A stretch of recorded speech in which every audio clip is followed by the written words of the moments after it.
ऐतरेयोपनिषत् ऋग्वेदः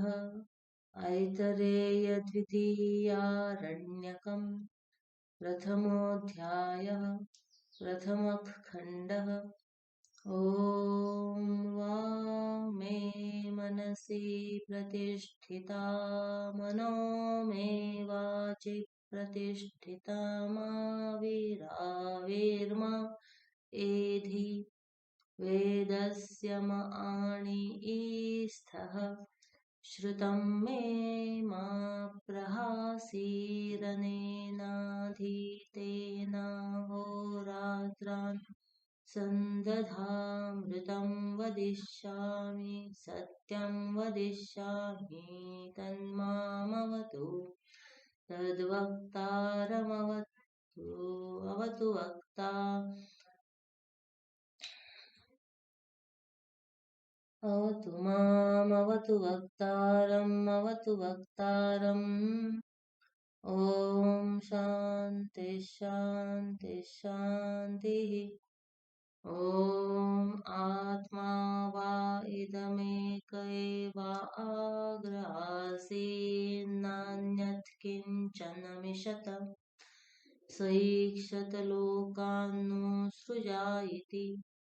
स इमान् लोकानसृजतां भूमरीचिर्मरमा आपो दोम्भः परेण दिवं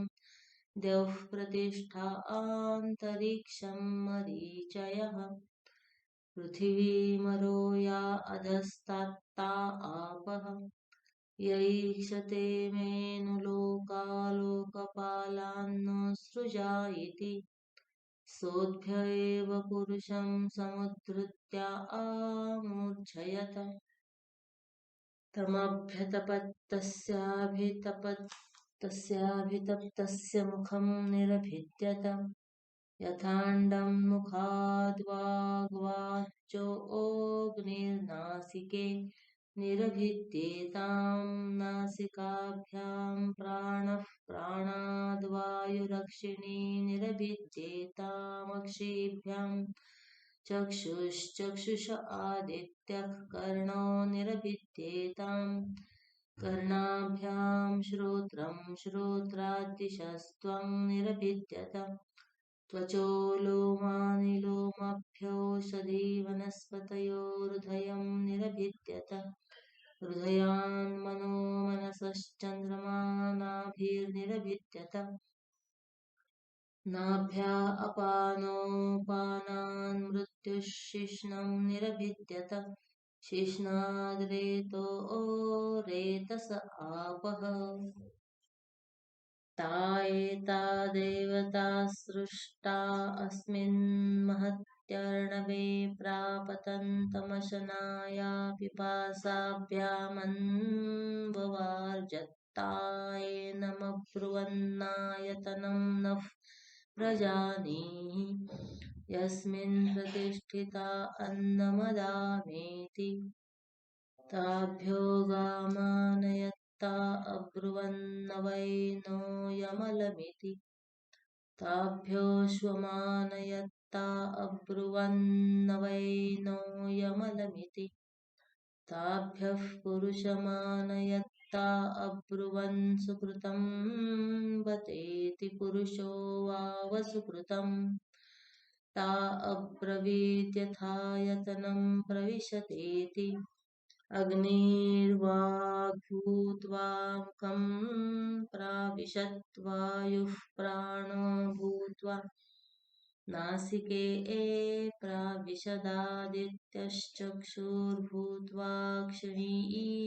प्राविशद्दिशः श्रोत्रं भूत्वा कर्णौ प्राविशन्नोषधिवनस्पतयो लोमानि भूत्वा त्वचं प्राविशन्श्चन्द्रमा मनो भूत्वा हृदयं